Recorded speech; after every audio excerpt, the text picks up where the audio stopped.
Evening, y'all. Thank you, everyone, for coming. We're going to read a proclamation tonight on Fair Housing Month, and HRC's asked us to do this, and let's turn it over to Jamie, and we'll go from there. Thank you, Mayor. Proclamation. Whereas April 2024 marks the 56th anniversary of the enactment of the Title 8 of the Civil Rights Act of 1968, which was amended to expand the coverage in 1988 with the Fair Housing Amendments Act, and whereas this series of landmark legislation, generally referred to as the Federal Fair Housing Act, made it to a nation's policy to ensure that fair housing became a reality throughout the United States by prohibiting discrimination in the sale, rental, or financing of housing on the bias of race, color, religion, sex, disability, familial status, or national origins, and whereas the 56th anniversary of the Fair Housing Law provides an opportunity for all Americans to rededicate themselves to the principle of freedom of choice and to reacquaint themselves with the rights and responsibilities that are theirs under the law. And whereas it becomes the responsibility of every American to make it a personal commitment to safeguard the right of all persons to have an equal opportunity to obtain and live in a decent, safe, and affordable housing. When each and every American makes their personal commitment to justice and fairness, discrimination will no longer exist. And whereas local government of Hopkinsville, Christian County, Kentucky, encourage and support fair housing practice to heighten public awareness and pledge its commitment to improving housing options. Now, therefore, we, James R. Knight Jr., Mayor of the City of Hopkinsville, and Jerry Gillum, Judge Executive, Christian County, along with Human Rights Commission, do hereby proclaim April 2024 as Fair Housing Month, signed and sealed on the 16th day of April 2024. Thank you. If I can get you to come up, we can take some pictures.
And we're live. Thank you all for being here this evening. I'd like to call this meeting to order for April 16th City Council meeting, and I will call on Councilman Bell on Ward 11.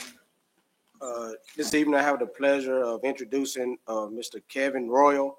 He's 8 years old. He attends Freedom Elementary and attends Pleasant Hill Missionary Baptist Church in Cadiz, Kentucky. His hobbies are fishing, rollerblading, being outdoors, and spending time with his family and attending church. And he also enjoys being in Men to Be. All righty. Mr. Kevin. Thank you for coming on down. There you go. There we go. Make sure that mic's on.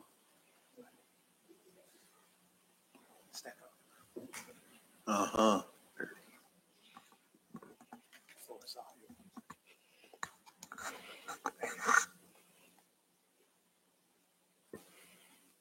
Please bow your head. Hey God, it's me, Kevin. Thank you for waking up me and my family this morning. And thank you for this beautiful day. God, please bless this meeting and everyone in it. Lord, bless our community and continue to keep us all safe. And please forgive all our sins. Amen. Amen. Amen. Good job. Thank you.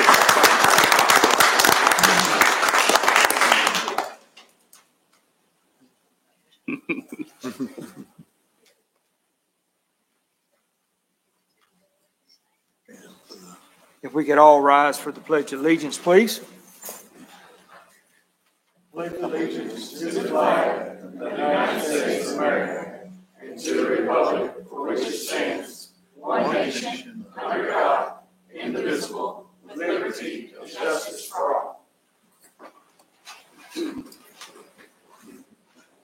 All right.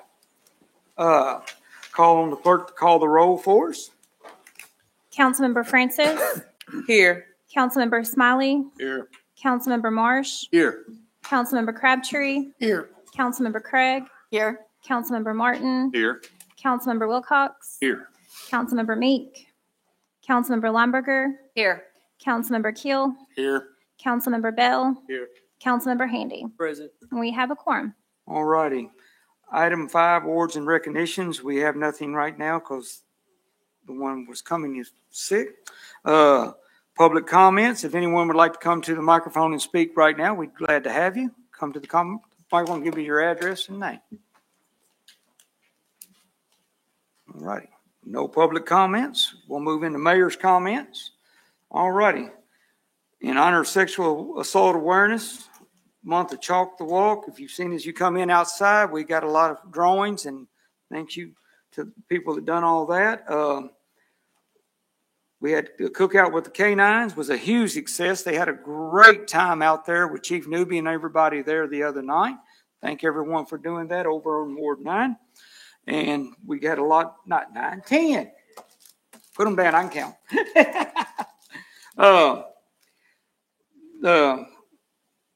I want to remind everybody about the Christian County Greenhouse sale starts tomorrow. That's what I was given. I want everybody to remember to go by the greenhouse and get some flowers or plants, whatever they got going on.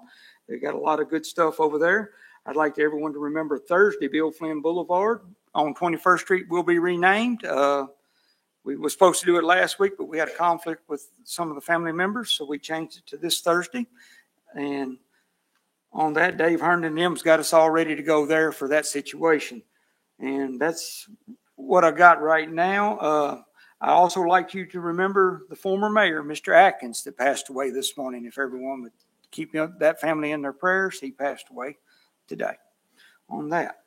And the city newsletter is on the website. Our second one's out, according to Miss Amanda. She told me to make sure I told everybody, go to the city webpage and look at the newsletter that's out. Something that we started this year. All right. And item 8. Reports from officers, committee, and guest speakers. Woody Winfrey Fire Transportation Museum. Here comes Miss Melissa Keller. Hi, Don't look at that hole in the wall there. Huh? Don't look at the hole in the wall. Yeah, well, or you can for now. You just want to run it for me? All right. I just wanted to come, y'all, and give you an update about the Woody Winfrey Fire Transportation Museum and the project. everything for the most part that I have in these packets is on the slides, but I thought you might want to have something to take home with you. Here you go. Just take one or pass one around. I had to keep one just so I know what I'm talking about.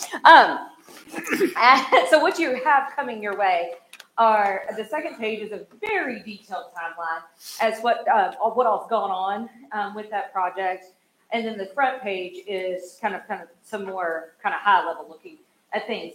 So as we all know, last year, March 31st, 2023, we had a big storm that swept through downtown, and what we think was a straight line wind hit the front of the building and knocked the windows of the front end and then ripped the sidewall out. The picture you see in front of you was taken the next morning, early when we came down to inspect the damage. You also have a picture that I did not take because I will not climb that high. Oh, I'm sorry. Hello. Because I will not climb that high into the actual faces of the clock, but with one of the missing. So just a reminder of what it did look like. Now, just a little update on the building itself and its ownership. The building was, it was built in 1905. It burned partially in 1924 and was rebuilt very quickly after that. In 1997, the Local Development Corporation purchased the building and very quickly leased it to the museum. We are under a triple net lease with LDC, which means we essentially are responsible for everything in the building. The insurance, though, is maintained by LDC, so the insurance is in LDC's name, which becomes very important in this process. So the insurance claim also, as you can see on here, is tied to two other buildings owned by LDC that were damaged in that same storm. I'm only bringing all this up to kind of help explain to the best of my ability why this has drug on as long as it has. It's been incredibly complicated. And before I go any further, incredibly complicated, and I am so thankful for the building owner, for LDC, for all the work they've done, specifically through Holly Bogus, to get this insurance claim process through. I don't think I'm going to go in over every single piece of this. As you can see, a lot has happened. We contacted a contractor the next morning, and he agreed to dry in the building to cover it. That was done. We've requested an invoice for that back in May. Then the building was damaged again during a storm surge, I believe is what this one was called, on July 5th. Ripped our tarp off and also blew out another side of the clock, on and on and on and on. Things kind of kept happening to the building, and we kept getting a little bit further behind with the insurance. We finally had an answer from insurance that they didn't send until about a month after it was dated. But when LDC did receive that, passed it on to us, it was decided that the museum would hire an architect to oversee this project. And it was decided, that the museum wanted to work with an architect because of the quality of that building, because of its historic nature, because of to maintain its historic integrity, and also because of previous work that's been done on the building, previous grant money that went into the building. There is an easement on the property that states any additional work that's done must follow the Secretary of the Interior standards for rehabilitation. So we want to make sure we are following all the rules we're supposed to and treating that building with as much respect as possible. Again, because of the insurance claim, LDC had to contract with the architect in order for it to fall under the insurance claim itself. The architect was on site in November. We got a plan from them in February. In the meantime, we did have the building weatherized because the tarp had gotten in rough shape. We had the pipes blown out so that nothing would freeze. The water's cut off over there. Electric's cut off. Essentially, it's just a shell of a building with a hole in the side right now. The project was open for bid for contractors on March 1st, I believe. We had a mandatory pre-bid meeting on March the 12th. 5 contractors showed up, and then on March 26th for the bid opening, we had 3 bids come in. And those 3 bids were a fairly wide range as far as money is concerned. Those 3 bids were reviewed by myself, by Holly with LDC, and by our architect with REB Architects, and now the bid that we would like has been sent to the insurance adjuster because that has to be a step in all of this as well. So hopefully, fingers crossed, the insurance adjuster should have gotten that last week. So hopefully in the next week or so, we'll know something from them. They will approve the contractor's bid. We can hire the contractor, and then we can really get going. If you see the updates and next steps, if anyone wants to help tomorrow, I will be on the second floor wearing a headlamp with one of my staff members, and we will be packing and cleaning the things that were left on the second floor. It's going to be a lot of fun. There's no electricity, and all the windows are covered, so it's going to be nice and dark up there. Do y'all have any questions? I just thought I know that project has really kind of stretched out over a much longer period of time than anyone, including us, obviously, ever wanted it, and thought y'all deserved an update since there is one at this point. Well, I appreciate you bringing it to us. Anybody got any questions for Ms. Keller? I really appreciate you bringing it to us and talking to us about it. All right, you're good to go. Thank you. Ms. Keller. All righty. Item B down there, Farmers Market, Ms. Holly, and we'll go for right there. Good evening, Mayor and council members. Thank you all for the opportunity to come and speak to you this evening regarding the downtown farmers market. We have a short presentation to give you, then I'm going to toss it over to Peg Hayes and Laura Lee Childers, who are involved with the market. I'd also like to recognize Shallow Farms here on the front row, one of our vendors. They were here many years ago and have decided to rejoin the market, so we're very excited about that. Just a quick overview. If you are not familiar with the market, it was constructed in 2007. We are a proud Kentucky Department of Agriculture registered market, which means we have to follow all of the rules and regulations that the state puts forth. We are also, though, a vendor-driven market, which means that the vendors who pay a membership fee are the ones who make the decisions regarding the operations of the market, so long as that does not conflict with any of the regulations that are established by the state. We want to provide an emphasis on providing a quality product from fresh local produce, handcrafted items, and providing access to individuals who might not otherwise have access to the market through grant programs, through the WIC program, as well as the Senior Farmers Market Nutrition Program. One of our largest fundraisers is the Farm to Table Dinner. Some of you have been able to participate in this. This is just a couple of pictures from the one in 2022. This is a locally sourced 4- or 5-course meal that is served at sunset underneath the Farmers Market Pavilion, and we're able to raise between $10,000 and $15,000 typically for that event. That goes toward assisting with marketing efforts that are associated with the market. So this year we open. Our first day will be May the 2nd. Our hours of operation are going to be Thursdays again from 4 to 7 p.m. We'll be open through that second week in October. And in front of you, you have a buyer's guide that lists a number of activities that will be taking place. There are also about a dozen really good recipes in here that you can use produce and proteins from the market and take those home with you so that you can enjoy them.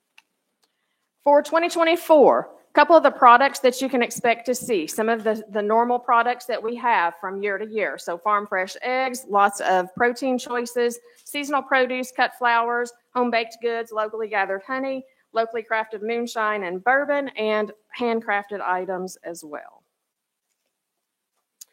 We cannot do this without our partners, though, and we would like to just bring attention to those who assist us with making the market successful. The Christian County Extension Office is responsible for preparing the buyer's guide that is in front of you, and they print that for us as well. Hopkinsville Public Works Department, all of the divisions within that department assist us with making sure that the pavilion is kept clean, that banners are hung, that the grounds are kept nicely, and then the police department assists with escorting any unruly behavior that might take place at the market. So we're very appreciative of their assistance as well. La Petite Fleur Garden Club takes care of the landscaped area in front of the Hopkinsville sign. Community Medical Clinic provides vouchers to their patients. Christian County Public Schools is partnering with us again this year. They'll be bringing some of their culinary students along with some of their plants that was just mentioned regarding the greenhouse opening. They're going to bring some of those products. And we've even encouraged them to bring some of their music students so that they can use that as a venue for sharing their talents with the community. The Housing Authority of Hopkinsville and the Health Department assist with the grant administration by distributing vouchers. We have local art students and teachers who paint banners that are hung around the pavilion. And then, of course, we have our local media outlets who always give us a nonprofit rate and match what we pay in advertising on an annual basis. And then finally, we couldn't do it without vendors, customers, and the community, and that includes you as well. So Laura Lee is going to come and speak with you regarding some of the promotions and marketing efforts that we undertake. She is the guru of social media, and we owe her a great debt of gratitude. Thank you, Laura Lee. Thank you.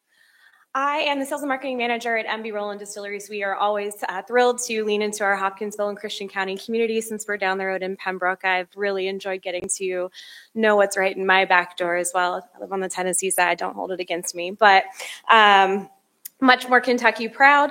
We do want to call out the Your Day, Your Way coupons. In the past, we've done that as a visit 5 times, whether it's the same vendor 5 times or 5 different vendors in one day, and you get entered into a drawing. This year, MB Roland has kicked that up a little bit. Anybody that visits the market 5 times or the same vendor 5 different times will end up with a free MB Roland t-shirt as well. People like free stuff. So trying to get all of our vendors supported, or to get that regular habit of folks making their Thursday evenings spent down at the farmers market and with other local businesses. If you don't already follow us on Facebook and or Instagram, yes, we do have an Instagram now too.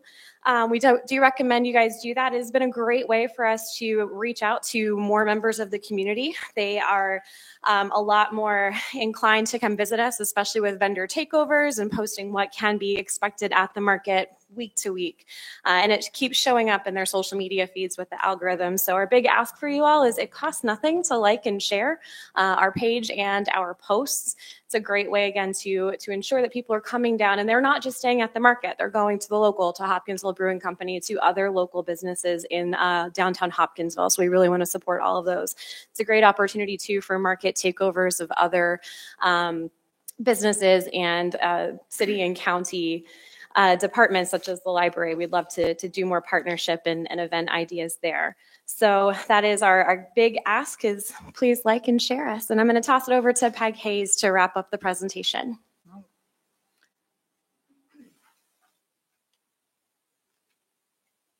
Thank y'all. And if you'll mark your calendar for June the 6th, that means that each of you will have a chance to go to the farmer's market 5 times, get your vendor thing, get your MB Roland t-shirt, and then if you'll wear your MB Roland t-shirt out to Casey Jones Distillery, I'll swap you.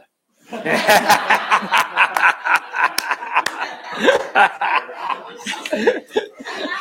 like that. Oh, well, thank y'all for having us and letting us tell you about Farmers Market, which is just an absolute treasure.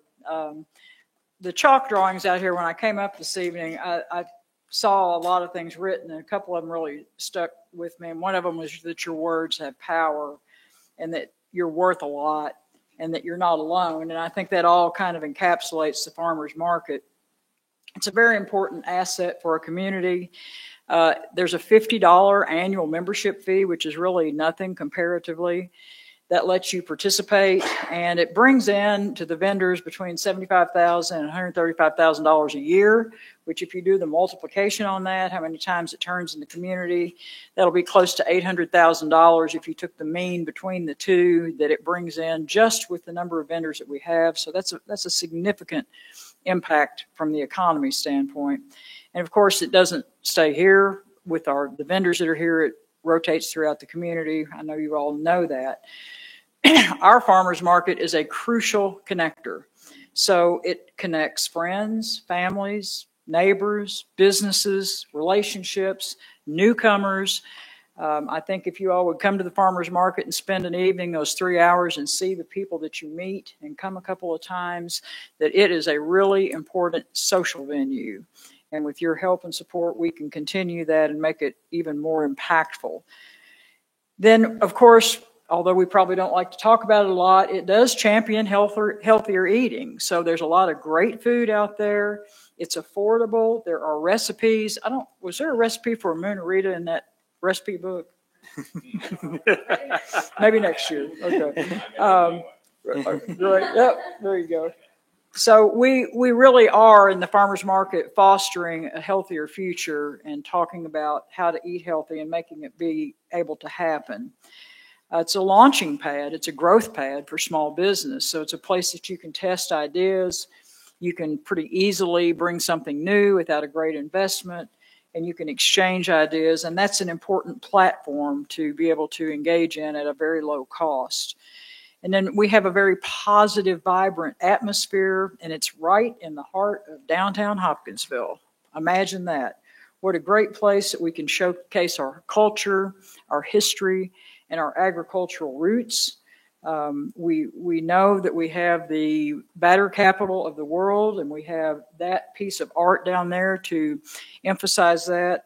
So it's very important that we all recognize the importance of agriculture in the farmers market. And then in closing, it's not just a place to shop.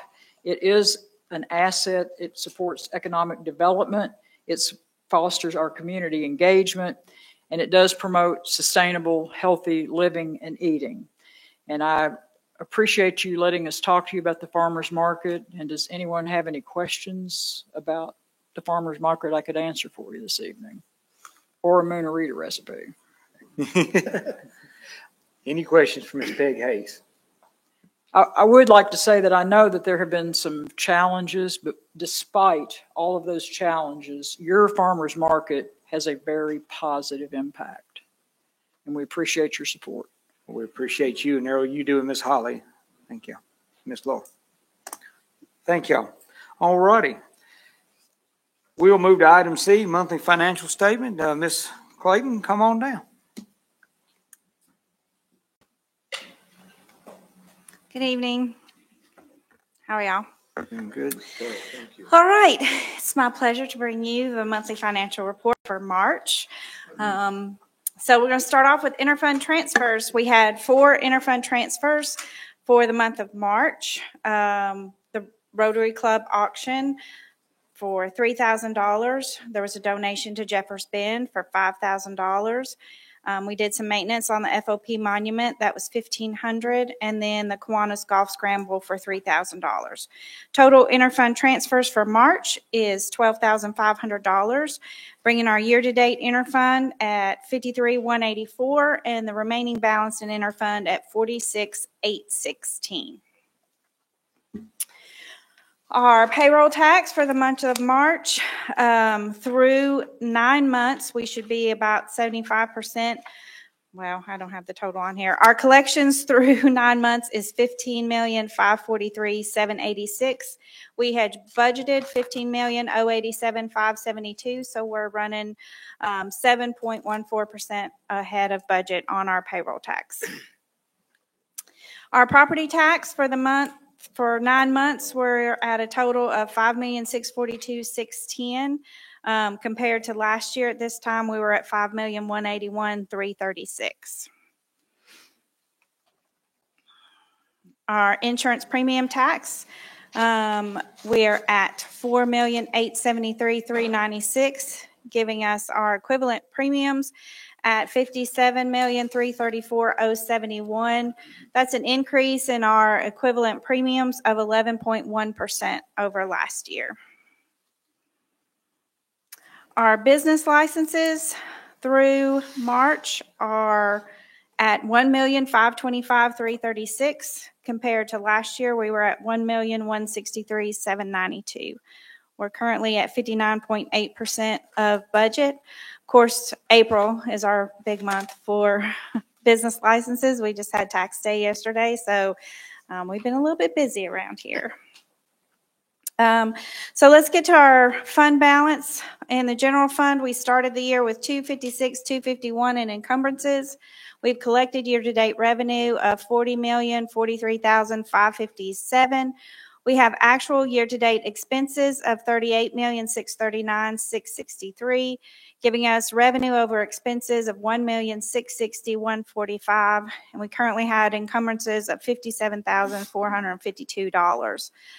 We did make our third quarter transfer over to the capital fund, so total transfers to capital right now, well, we'll get to capital in just a second. But that includes $2,815,989 transferred to capital. So our fund balance comparison for March between July to March, this time in 23 to July to March in 24, you can see that March generally is a little bit lower. I know last month we were running about a $3 million surplus. Right now our surplus is $1,403,894. March generally takes a dip. We have some expenses we pay out in March that we won't have to pay out the rest of the year. That brings us to our municipal road aid fund. Municipal road aid, we had encumbrances at the beginning of the year of $353,291. We've collected year-to-date revenue $583,264. We have actual expenses of $944,008, giving us more expenses than revenue at $7,453. And we currently have encumbrances of $6,269. So we have a negative amount in our municipal road aid of $13,722. The balance in our capital fund, we started the year with $409,976 in encumbrances. We've collected in the capital fund $2,862,998. We have actual expenses that we've paid out $2,564,278. So we do have a positive amount in our capital fund at $708,696.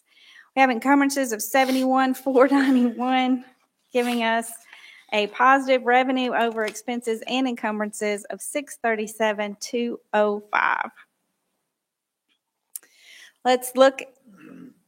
Let's look at our departmental expenses by percentage.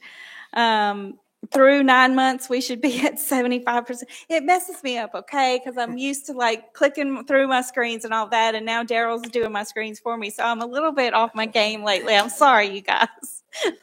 It's different for me, okay? Troy, are you all right? Is it okay? Doing great. Thank you. Doing great. All right, so our departmental expenses, the administration department's at 71.1%, tax department's at 69.4%, information technology is at 81.6%, and legislative is at 80.8%. On our public safety side, the police department is at 73.9%, ECC is at 84.7%, the fire department is at 77.3%, our EMS department is at 93.7%, and fire prevention is at 39.9%. In our public works area, we've got public works administration. They're at 71.6%, city maintenance is at 70.3%, Fort Campbell contracts was at 65.7%, service centers at 67.8%, Parks and Recs at 70.9, Sportsplex is at 70.6, and the Aquatic Center is at 90.2. Giving us our overall fund percentages, the total general fund of expenses, we're at 76.8% of what we budgeted this year. Municipal road aid is at 91%, and the capital fund is at 58.5%. That brings us to our cash fund balance. Cash fund balance at the beginning of the year was $15,158,964, plus our year-to-date receipt number of the $40,043,557, less our year-to-date expenses of $38,639,663, giving us our cash balance at March 31st of $16,562,858. Available cash at the end of February was $18,167,059. So when we bring that forward and we subtract off our reserve accounts, our capital equipment replacement reserve, our body camera reserve, and our future pension, we have our unassigned cash fund balance at $14,417,735, which is at 34.5% of our adjusted operating budget. When we compare that to last year, we're just a little bit ahead on our unassigned balance. Last year we were at 33.1%, and this year we're at 34.5%. I'd be happy to answer any questions you guys might have about March's financials. Any questions from Ms. Clayton on the financials for this month? All right, thank you guys. All right, don't run off just a second. All right, go get your paper and come back, please. Yeah, we're going to do it right now under item 8. Okay. What we're talking about right here is resolution 02-2024 and resolution 03-2024 again. And this is doing this because they have to get it in for the grant money, and we are on a timeline crunch, or we would have brought it straight to committee of the whole. But we have a little mix-up on our dates. Ms. Clayton. Yeah, so this grant is due April 22nd, and we have been planning on applying for this grant for a while. It is a Homeland Security grant, and as we got into the actual application today, well, we've been in it for a while, but we discovered that we needed a resolution. And so the fire department and the police department have both picked out equipment that we're applying for, and so we thought we could apply for them under one grant, but we found out this week that we had to apply for them under two grants. So we have one grant is for the fire department and one grant is for the police department. The fire department, and I'm going to butcher this, I'm sorry, but the fire department is asking for, I'm going to tell you their equipment they're applying for, pneumatic high-pressure airbags, expandable shoring, and hydraulic style rescue tools. So there are three different things in the first grant that total $262,000 worth of equipment for the fire department. I have a description of all those. You can talk to Chief if you want to know more about what those things do. The police department grant, they are asking for an HD2 arm advanced robot and a Defender Level 4 ballistic shield. These grants do not have a match, so we were not prepared to have to bring them to y'all for y'all to approve. We don't have to match anything. This is, we have to, there's a lot we have to do. Anyway, we need the resolutions from y'all before April 22nd in order to apply for these two grants. So we're asking for you guys to, I thought we were going to bring it up under other, but we're asking for you guys to let us apply for this grant by passing these resolutions that we have to turn in when we turn in the grant. So I'll be happy to answer questions if you guys have any for me about this. You, Ms. Francis. Thank you, Mayor. Can you give a short description about the robot? Yep.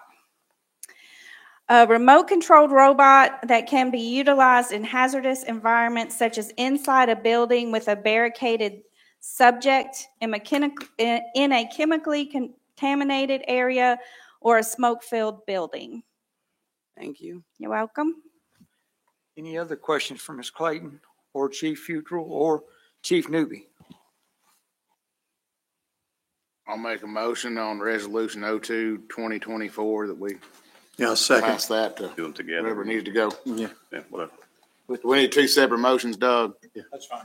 Yeah, we can do it this way or we can do it one. I Doesn't matter. wasn't sure. We can do it either way. All right, we got a motion on the floor from Councilman Keel on Resolution 02-2024 and seconded by Don Marsh. All those in favor say aye. Aye. Any discussion? Any discussion before I mess up? All right, all those say aye now. Aye. Any opposed? All righty. We will go to Resolution 03-2024. I need a motion. I'll make a motion. Second. Got Give that one to Travis. all right, here we go. Pick one. Jamie and Travis, here we go. All right, we've got that going. Any discussion on this one right here? All right, seeing none, all those in favor say aye. Aye. Any opposed? Thank you. Thank you, Ms. Clayton. Thank you, guys. I'm sorry we brought it to you, but her and Stacy sent me emails and called me, said we had to get this in. I wanted to make sure council, we didn't lose free money if we get it on this. All right. All right. Moving on to item 9, approval of minutes. On that. So moved. Second. I have a motion and a second. Any discussion on the minutes? All right. All those in favor say aye. Aye. Any opposed? All righty. We're moving on to item 10. Ordinances 11-2024 Powell Lane and Canton Pike zoning, first reading. Amending the zoning maps of the city of Hopkinsville, Kentucky, zone property located at 4285 Canton Pike. Whereas Community and Development Services initiated a zoning map amendment by Resolution 2023-09 to assign the original zoning designation of B2 General Business District to property located at 4285 Canton Pike. And whereas Community and Development Services made a favorable recommendation at their March 25th, 2024 meeting for City Council to approve original zoning application R24-1, and whereas City Council concurs, said recommendation is in agreement with the Hopkinsville Christian County Comprehensive Plan, and significant physical, social, and economic changes have occurred warranting the zoning of the property. Now therefore be it ordained by the City Council of the City of Hopkinsville, Kentucky as follows. Section 1, pursuant to KRS 100.211, Hopkinsville Code of Ordinances, Community and Development Services Resolution 2023-09, and recommendation dated March 25th, 2024, property located at 4285 Canton Pike on the southeastern corner of the intersection of Powell Lane and Canton Pike, as further described on Exhibit A, attached hereto and incorporated herein, is hereby zoned B2 General Business District. Section 2, if any section, subsection, sentence, clause, or phrase of this ordinance is held unconstitutional or otherwise invalid, such infirmity shall not affect the validity of the remaining portions of this ordinance. Section 3, all ordinances or parts of ordinances in conflict with this ordinance are hereby repealed. Section 4, this ordinance shall take effect after its passage and publication according to law. So moved. Second. Amy, and Mr. Don over there. All righty. Any questions, discussion on this? All right. Call the clerk, call the roll. Councilmember Crabtree, Yes. Councilmember Craig, Yes. Councilmember Martin, Yes. Councilmember Wilcox, Yes. Councilmember Lomberger, Yes. Councilmember Keel, Yes. Councilmember Bell, Yes. Councilmember Handy, Yes. Councilmember Francis, Aye. Councilmember Smiley, Yes. Councilmember Marsh. Yes. That does pass on first reading. All righty. Ordinance B 12-2024, single tree subdivision in Canton Pike zoning, first reading. Amending the zoning maps of the city of Hopkinsville, Kentucky, properties located at Singletree and Wainwright Drive, Doubletree Court, and Canton Pike. Whereas Community and Development Services initiated a zoning map amendment by Resolution 2024-01 to assign the original zoning designation of R2, Single Family Residential District, to properties including rights of ways and easements located at Singletree and Wainwright Drive, Doubletree Court, and Canton Pike. And whereas Community and Development Services made a favorable recommendation at their March 25th, 2024 meeting for City Council to approve original zoning application R24-3-1. And whereas City Council concurs, the recommendation is in agreement with the Hopkinsville Christian County Comprehensive Plan, and significant physical, social, and economic changes have occurred warranting the zoning of the properties. Now therefore be it ordained by the City Council of the City of Hopkinsville, Kentucky as follows. Section 1, pursuant to KRS 100.211, Hopkinsville Code of Ordinances, Community and Development Services Resolution 2024-01, and recommendation dated March 25th, 2024, the properties listed on Exhibit A, attached hereto and incorporated herein, and as further described on Exhibit B, attached hereto and incorporated herein, are hereby zoned R2, Single Family Residential District. Section 2, if any section, subsection, sentence, clause, or phrase of this ordinance is held unconstitutional or otherwise invalid, such infirmity shall not affect the validity of the remaining portions of this ordinance. Section 3, all ordinances or parts of ordinances in conflict with this ordinance are hereby repealed. Section 4, this ordinance shall take effect after its passage and publication according to law. Need a motion and a second. So moved. Second. Got Steve and Amy. All righty. Any discussion? Call the clerk, call the roll. Councilmember Crabtree, Yes. Councilmember Craig, Yes. Councilmember Martin, Yes. Councilmember Wilcox, Yes. Councilmember Lomberger, Yes. Councilmember Keel, Yes. Councilmember Bell, Yes. Councilmember Handy, Yes. Councilmember Francis, Aye. Councilmember Smiley, Yes. Councilmember Marsh. Yes. That passes on first reading. All righty. We'll move into municipal orders. Municipal Order A 09-2024, solid waste truck leasing, and get the clerk to read that. Municipal order of the City Council of the City of Hopkinsville, Kentucky, approving a lease or leases for the financing of public projects, providing for the payment and security of the lease or leases, and authorizing the execution of various documents related to such lease or leases. Whereas the governing body of the City of Hopkinsville, Kentucky, has the power pursuant to Section 65.940 et sec of the Kentucky Revised Statutes to enter into lease agreements with or without the option to purchase in order to provide for the use of the property for public purposes.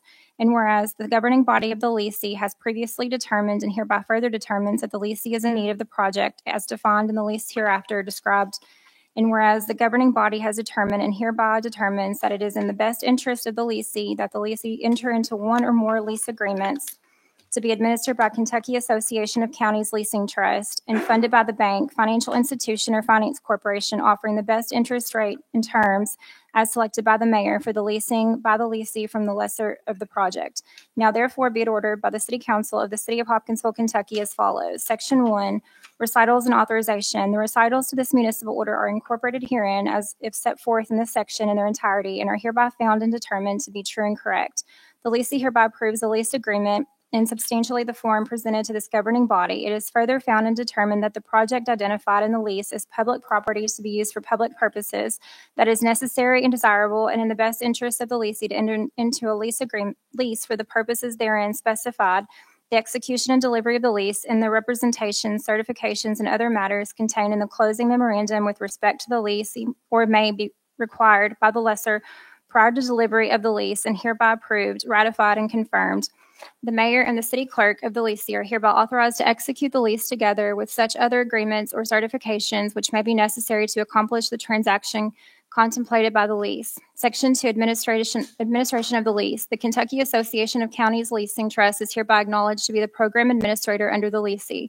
Section 3, severability. If any section, paragraph, or provision of this municipal order shall be held to be invalid or unenforceable for any reason, the invalidity and unenforceability of such section, paragraph, or provision shall not affect any of the remaining provisions of this municipal order. Section 4, open meetings law. This governing body hereby finds and determines that all formal actions relative to the adoption of this municipal order were taken in an open meeting of this governing body, and that all deliberations of this governing body and of its committees, if any, which resulted in formal action were in meetings open to the public in full compliance with applicable legal requirements. Section 5, conflicts. All ordinances, resolutions, orders, or parts thereof in conflict with the provisions of this municipal order are, to the extent of such conflict, hereby repealed, and the provisions of this municipal order shall prevail and be given effect.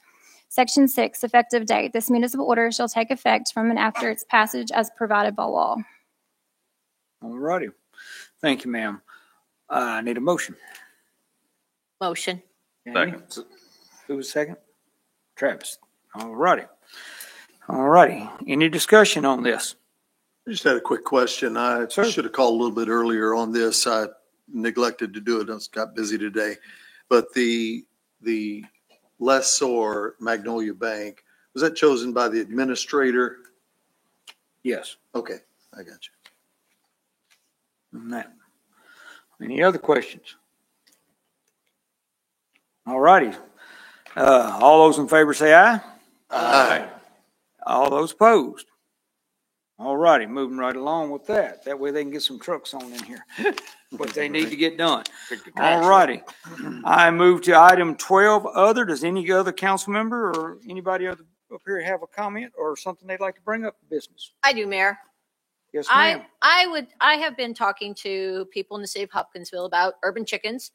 It's maybe not popular, but I would like to introduce a motion this evening that we open the floor for discussion. I have some paperwork, and I would just like to have a motion to discuss urban chickens in Hopkinsville.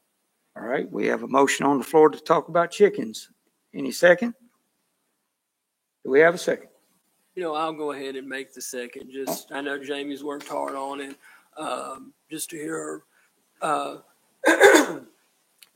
just to hear her take, I'll second. Thank you, Matt. Just for clarification, are you asking that this be placed on the business list? No, Are you wanting the discussion now? I wanted to discuss it. Okay. Because I have some paperwork I wanted to hand out. Okay. All righty, we got a motion and a second. I expect all those in favor say aye. Aye. Any opposed? Aye. Call the roll, please, ma'am.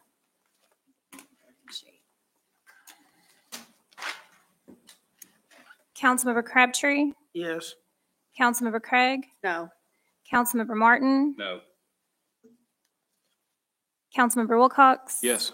Councilmember Lineberger, Yes. Councilmember Keel, No. Councilmember Bell, Yes.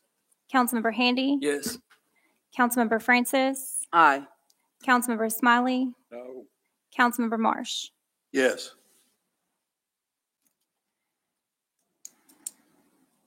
There's 7 for it, so it does pass. All righty. All righty. Now we got it, all that done. Back to you, Ms. Lineberger, to talk about what you're wanting to talk about tonight. All right. Will you pass these down, please? Oh, I'm sorry. Will you pass those down? So while we're passing out paperwork, I've done a lot of research. I've talked to a lot of people. I've lived in some cities where urban chickens were, and it was funny that when I lived there, I didn't realize that they had urban chickens. And I'm not one to reinvent the wheel because we can work smarter, not harder. So a city in which I lived in Florida has a wonderful 3-page urban chicken application and some information. And I think the application, rather than reinventing the wheel, I know that certain people have opinions about chickens, and I'm really not here to, badger anybody one way or the other. But I just wanted to go over the urban chicken permit application that I found on the City of Port Orange website, and I talked to them at length, and they said, go ahead and use it because it works here. And I think this permit application, it limits the application. It's a first come, first serve application to 30 residents within the city. And there are some requirements to make sure that citizens comply with having urban chickens, that we do it in a proper method. And just some of the items, if you look on your list, it's complete a permit application signed by the owner, and 3 separate building permits may be required. A fence permit, they were asking for a 6-foot fence here, a coop permit, and a bird-only permit. Proof of ownership of the subject property, photos of the proposed site, survey of the subject property shown the location, proof of screening of the fence that is an opaque fence, proof of a successful completion of possibly a little class on chicken keeping, and then a signed owner statement. And there's would be no more than 30 urban chicken permits to be active citywide, and the permits would be issued on a first come, first served basis. And if the participant chooses to opt out of the program or they no longer want to have chickens, then the next applicant then would be moved onto the list and they could have chickens. And then there is an owner statement on page 2. It's quite a 1-page urban owner statement that just says you're going to understand that other fowl are not allowed, no ducks, geese, turkeys, peafowl, pigeons, roosters. Fun fact, in talking to some people, they didn't know that you didn't need roosters to have eggs. So we had a little lesson in that. And they were like, wow, I didn't know that. You learn something new every day. And to me, that was a win because several people were against chickens until they learned that roosters weren't required. So I was like, yay. No slaughtering of chickens on the premises.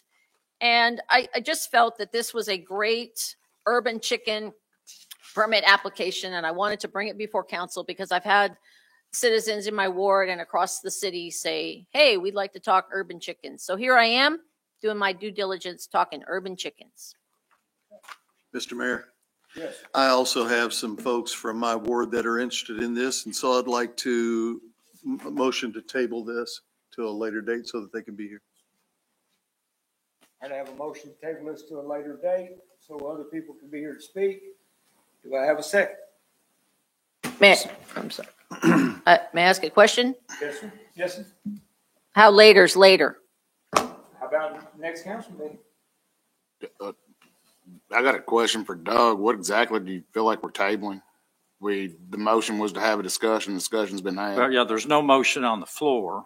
So it was just a discussion. I think probably procedurally, the way to handle this would be to add it to the business list and get it to the committee of the whole for a discussion, because there are zoning issues. There would need to be an ordinance. We would have to research the legality of the ordinance in the state of Kentucky, how it would relate to zoning. There are a lot of issues that need to be discussed, but I think the first thing would be to send it to committee of the whole to have that discussion there, to give us time to get the information. That may be a way to do that and have those folks appear at committee of the whole. So the May 23rd committee of the whole? No, we're not putting any. I've already turned down several people for May because of budgets. We're trying to keep May open for budget. June 20th? I'll make that decision once I hear from Mr. Willen on his research, and Mr. Britton, if you can get the applicable zoning and all that figured out. When I have those 2 pieces of information, we'll put it on the agenda at that time. And I'm not going to tell these guys what's important to them at the time. As soon as Mr. Willen and Mr. Britton get me the information, then we will schedule them. Is that fair? But I think just getting it on the business list will get it in the queue. I mean, I don't care agenda for without looking at the list in front of me. I don't have the business list in front of me. It'll probably be looking like June or July. I just want to see what we already have listed because I don't want a 4-hour meeting. Yeah, for June, I know is getting kind of, without having it in front of me, I don't want to have a 4-hour long meeting in June. So let's, in all fairness, let's look at the business list. I don't want to make a decision without the information in front of me. Well, let's do this then. And Brittany, we can get together and. We'll get with Tom Britton, and we'll get with everybody that's in the middle of this, and Mr. Yeah. Willen, and then me and you will get back with Ms. Weinberger, and we'll go from there. That'll work. Brittany, if you can email me the business list in the morning, and we'll just take a look. That way I'll get back with you and let you know what's going on, Ms. Weinberger. Thank you, Mayor. Appreciate you. All right. Yeah, Mr. Mayor, your discussion has been had. Thank you for bringing this up. It will give me an opportunity to notify those, folks in my ward. They can come to the next meeting and make public comment. So. And just procedurally, there was no second yet on that motion to table. So I don't think there's any motion on the floor that needs a vote. I'll take it back. I'll rescind the motion. Okay. I have a question, Mayor. Can I get a second? The emails that you're talking about sending to everyone, are we going to be informed on that too? Yes, ma'am. Each and every council member will be informed what's going on. Okay, thank you. Appreciate it. Yes, ma'am. No, everyone will be in the loop. Mr. Treasurer. So we just got this, so I really haven't digested all of it, but for planning purposes, what was the number in this particular ordinance you provided us? Was there a certain number of chickens? 4. Okay, it was 4. Okay. Yes, sir. 4 hens, no roosters. 4 hens, no roosters, and then 30 actual permits. Yes. I would defer to Mr. Willen. We don't need to have this discussion right now, but that seems like a discriminatory action. I don't know. Set ourselves up for a lot of trouble. I don't know. We'll have to talk about it. Mhm. And we'll see where the business list takes us and what Mr. Britton has us on that. And we go from there. All right. The other thing we have talked about. Thank you, Jamie, for bringing this up under other. Thank you. If you have anything you need to add, just call me or call Councilman Keel. Let's talk to Mr. Britton and Mr. Willen. Let's make sure we have everything that we need. All right. How about that? All right. I thought I was speaking loud enough for everybody back there, Darryl. All right. We will bring this back up. Jamie, thank you for bringing it up and getting it out here so people does know that it has not been forgotten, and we will keep moving forward on it. Any other under other tonight? Anything under other? All right. I will move in now to item 13, councilman comments. Who's got something to say tonight? Miss Natasha. Hi, hello. How are you doing? Doing good.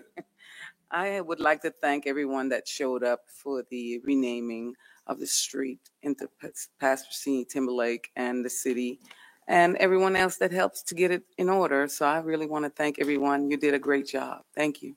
Thank you. Any other comments tonight from council floor?